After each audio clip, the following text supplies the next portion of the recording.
Hello Sprouts, I'm Crimson Clover and welcome back to Clover Reads. Today we're wandering over back to the best of Redditor updates with the post, "My husband and I took in my best friend and her 3 young children and I'm regretting it."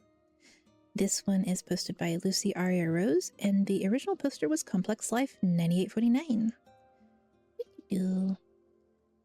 My 30 female best friend, 39 female, just recently lost her husband, home, car, and all income. Oh dear. Her husband suddenly passed away and was the only one working while she stayed home with her 1-year-old twins and 4-year-old. They had nowhere to go, so we took them in until she can save up enough to get an apartment. There was no life insurance. My husband isn't happy that they're here. He has told me that he does not like my friend at all, that she has taken me away from him and has taken his home away.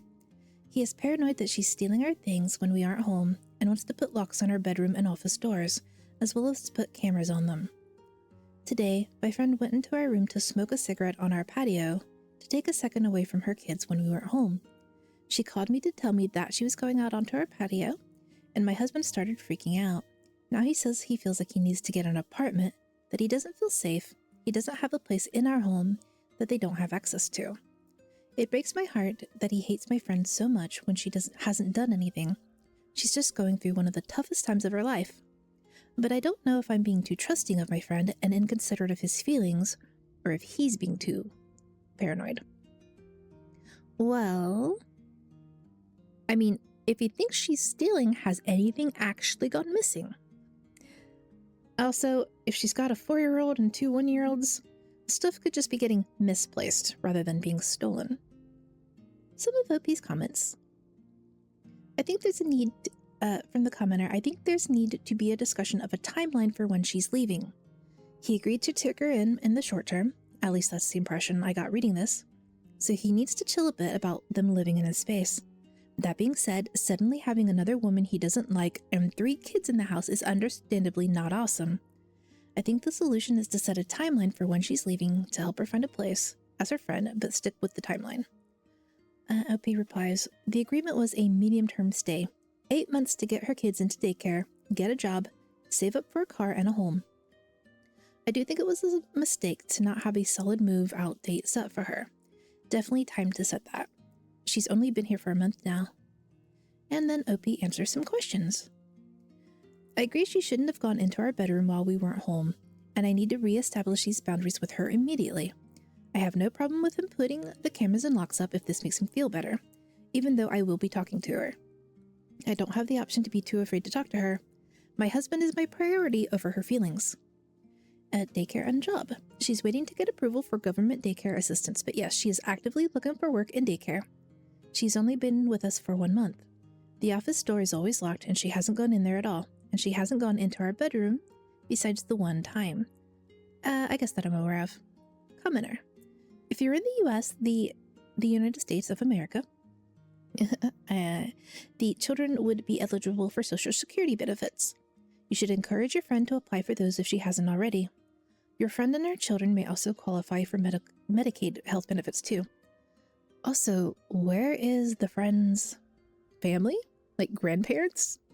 The deceased hubby's parents? She has been applying for everything possible. I will make sure she has applied for these. Thank you. Commenter. To OP. How long are they already in your home? Who's paying for food, diapers, and the very important cigarettes? Are you sure your husband isn't right and that she's snooping everywhere where she shouldn't snoop?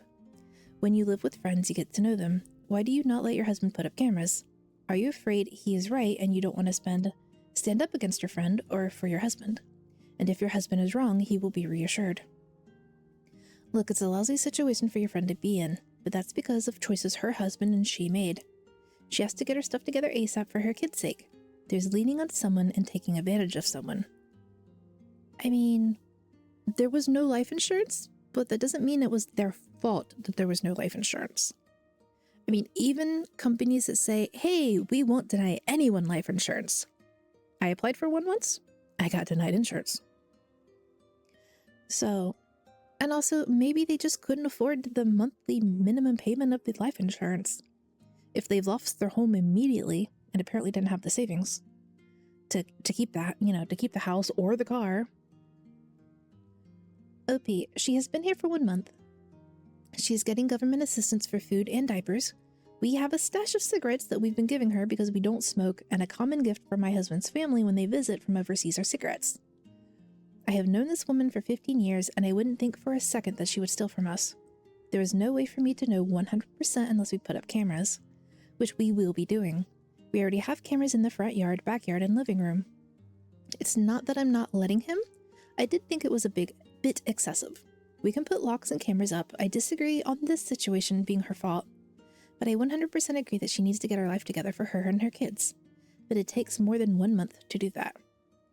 Also, daycare for 3 kids, if you're not getting assistance, that is incredibly pricey these days. Commenter, not to mention that her OP's husband is Chinese, which means other cultures, other ways of doing things, they are known to be very reserved compared to Occidental people? What does that mean? I'm not Googling it right now, but I will later. And from the OP's post history, it seems that their home is a constant shelter for any friend of hers. I'd be freaking out too if I had gotten married and ended up running a shelter for people, not being able to be with my family, and my family only, for some time. And we aren't even talking about all the other issues here. Who's paying the bills, who's buying food for all of them, how even your very own bedroom is all of a sudden occupied by someone else. OP has to make a choice. Does she really want to be married? It seems to be the female version of, my husband got married but is still behaving like a single story. And OP responds to this, yes, he is Chinese. Our home has not been a constant shelter, although I do need to be better about saying no to my friends in need. She is the second person to stay with us. The first friend was a disaster, and I won't make that mistake again. He was 100% on board with helping my current friend out. Her situation's heartbreaking, especially for her children. We didn't want them to be homeless. There are a lot of details about their story that's just so freaking sad. She has no bills and she gets government assistance for food and diapers. Our room and the office are off limits, and I will be re-establishing these rules and boundaries today. She cannot and will not be allowed to do what she did again. I disagree that I am acting single. We both agreed to help a family in need. It is hard, and I am realizing I need to be more firm with her. But I cannot read the mind of someone who tells me there's no problem until a month in. Commenter, it's his home too. Was he even part of the decision? She needs to find her own place. She can't stay with you forever. OP has said repeatedly that he agreed. We discussed the decision for a few weeks before letting her move in. We were both 100% on the same page. At first, until now. It's obvious that she can't stay forever. She has only been here for a month. Another commenter. He was at first. We were both kind of excited to have the kids here, since we've been trying for children for over a year. Aww. We discussed her moving in extensively before allowing her to, and he was 100% on board. To a third commenter asking if he had a say. He did. He's the one that originally brought it up. Another commenter. Why is she not staying with family? Yes, I had this question. Epi replies, she has no reliable family. Honestly, it breaks my heart that absolutely no one on her side or her husband's family has helped or even reached out in their own. Oh dear. I've known her for 15 years and it's always been that way. She was staying with her grandparents in another state for a few months.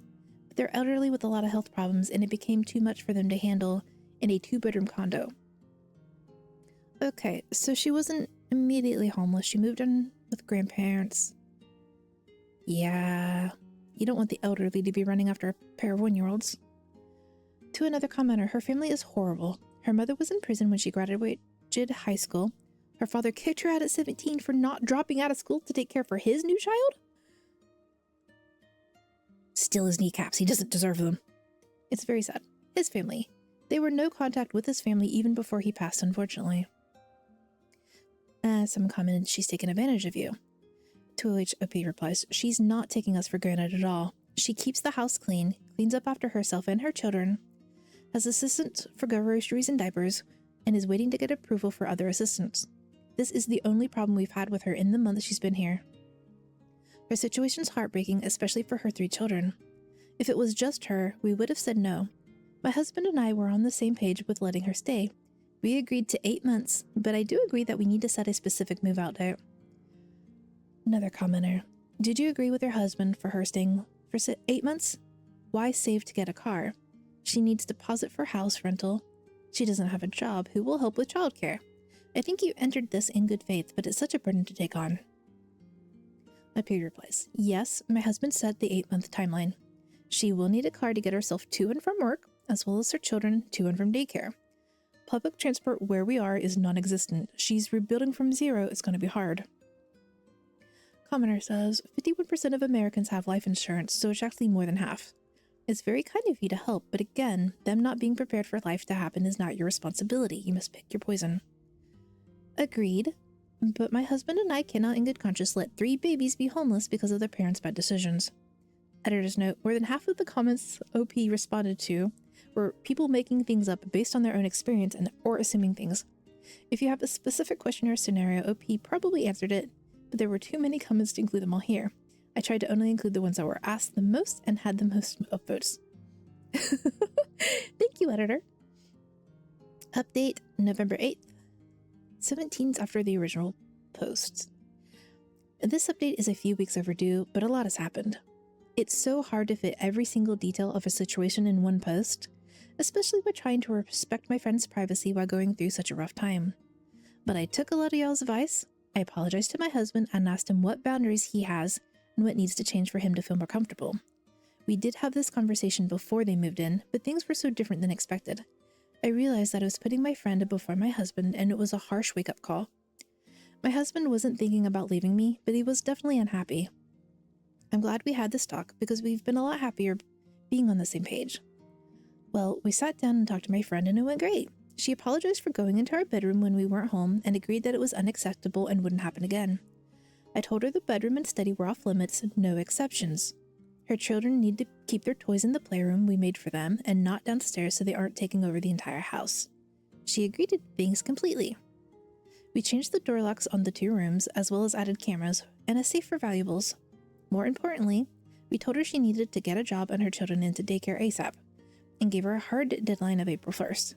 She took the whole conversation really well and said she needed this to happen so she could get out of her sadness and start building a life for her and her kids. 5 days later, she found a job and found daycare for her children. Yay for Opie's friend! It's been a complete switch in the energy of the house. My husband and I are spending more time alone in our home together, and all of our set boundaries have been respected. To everyone that said they'd never taken their friend and 3 kids, that is exactly why she has nowhere else to go. No one said yes. It's been rough on everyone, but my husband and I are confident in our decision to help, even more so now that we have both feel listened to. He has also worked on his anger towards said friend, and feels more at ease while talking to her and existing in the same space. It also helps that he sees she's taken our rules and deadlines seriously and acting accordingly. Reddit obliterated me, and while I don't agree with kicking her out, I appreciate the brutalness that made me realize I wasn't backing my husband the way I vowed to. And, OP's friend is actually setting, I think, a good example for the children. They may not, the 4-year-old might remember this, the 1-year-olds aren't. But, yeah, I think she's setting a good example. Like, she clearly wants to get life back on track and to provide for her family. Commenter, children in daycare, you're delusional, she can't afford that. OP responds, no, she can't. She has assistance and found an in-home daycare that is working with her. She still has to pay, but it's a lot more manageable. Her smoking is not my concern. If I put my energy into micromanaging everything she does, I'd go insane. She got her children in a daycare and got a job. I'd say she's getting her shit together. Commenter, yikes, April? She should be out of their way before then. OP responds, 6 months to start from scratch is almost not enough time. We are happy with the move-out date. Personally, I wouldn't have picked April 1st. I may have picked the next, given her an extra month just so it wouldn't be April 1st. Commenter, I don't know if I said it in another post or not, but keep in mind that if you let someone stay in your home, you will have a hard time getting rid of them if your friend suddenly decides she doesn't want to leave. Yeah. We've heard horror stories about that before, haven't we? OP, I'm not sure how much these will actually help, but we did create a written contract with the rules and move-out date we all signed. Maybe it won't really hold up in court, but it's something you should have gotten a lawyer to write that up so you can get it notarized, and then it would be binding. Commenter replied, so glad things worked out. Friend needed some boundaries too. OP responds, yes. I was so stressed about having too many rules, I didn't even think about the fact that it'd be helpful for her as well. Commenter says, that's good y'all had the talk. I definitely couldn't take in someone and their 3 kids.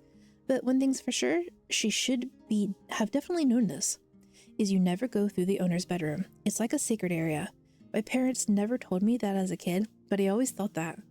It's the one area in the house you do not enter without permission. No idea what she was thinking going in there. Opie responds, her kids just lost their dad and don't fully understand it. Yeah, 2 one-year-olds are not going to understand at all, and the 4-year-old gonna have a hard time. They have meltdowns sometimes, and at the worst, they all have a meltdown at the same time. She was desperate for a safe space for herself, which I can understand, but she can't compromise our safe space in the meantime.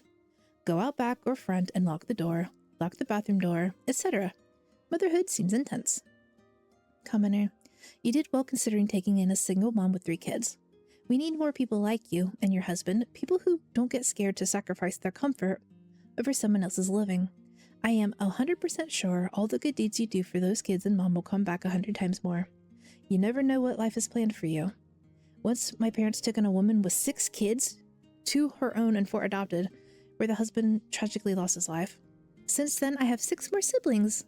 I am grateful for them. OP, it wasn't an easy decision to make, and even more not easy living in it. But my heart broke as I witnessed them jump from house to house and have no idea what was happening, or when they would see their dad again. My husband and I are fighting a fertility battle, so in a way I took all of my sadness of not being able to conceive and poured it into 3 little ones. The experience we've gotten to prepare us for parenthood has been irreplaceable, and the love I have for them is deeper than I could have ever expected. I truly hope that my husband and I made a difference in their lives, giving them a place to be stable and safe. Our discomfort has a checkout date. Theirs doesn't. Thank you for sharing your story with me. Editor's note, marked as concluded since things have improved and the initial OPs had answer solved. Oopsies. And I'm going to skip down just to one of the comments. From Ophelia Rain Galaxy.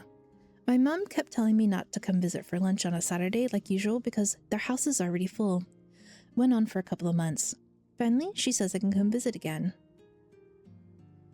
She looks absolutely exhausted and fiercely proud of herself. Turns out, a large Spanish-speaking family she vaguely knew through church had lost their home suddenly and had nowhere to go.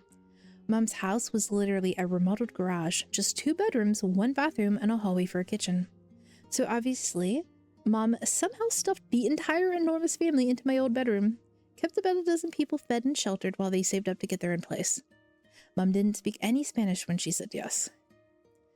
Pirate Queen Fail replies, good for her. She gave the family the opportunity they needed to turn their lives around after tragedy. I'm fiercely proud of her too.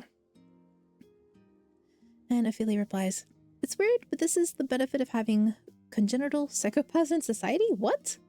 It's easier to put up with being annoyed by someone in your space for an extended amount of time when the volume of your emotions is turned down so low you can hardly hear it anyway.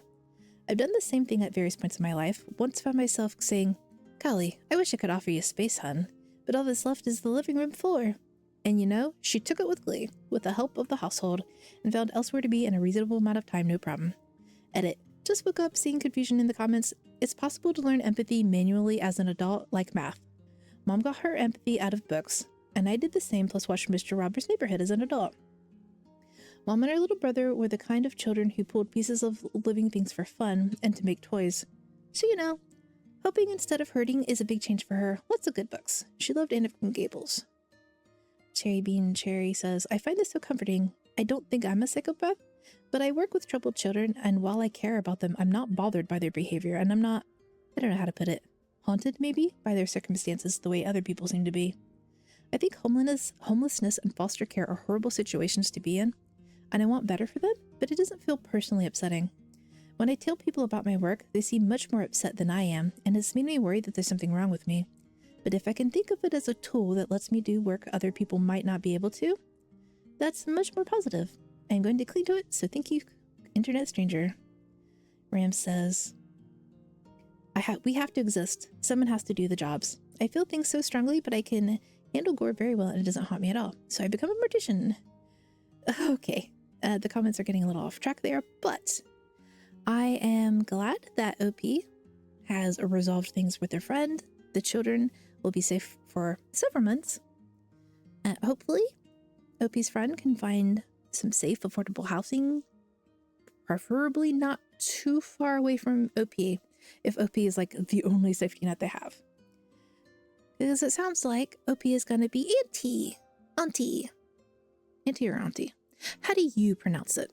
They're going to be the aunt for a while. Makes me think I'm going to see my friend's little squish soon. He's talking a little bit. Not really calling me Aunt Clover yet, though. I look forward to it. It's going to be so cute. But I'm glad things are resolving well, that she got a job. That, hopefully she can get a nice used car that won't cost too much. Won't have to have an insurance. Because that's, you need the car, you need the car insurance. You're renting a house, you need renter's insurance. Or if you own the house, homeowner's insurance. Plus all the bills. That's a lot of stuff to add up all around. And what do you think about the people in the comments? I've never really thought not feeling emotionally strongly would make someone really good for not childcare specifically, but dealing with trauma of other people and child protective services. But it's an interesting perspective. As long as they can take pride in doing their job well, yeah. And that's where I'm going to call the story here for today. Let me know what you think in the comments down below, and I'll catch you in another video. Bye-bye!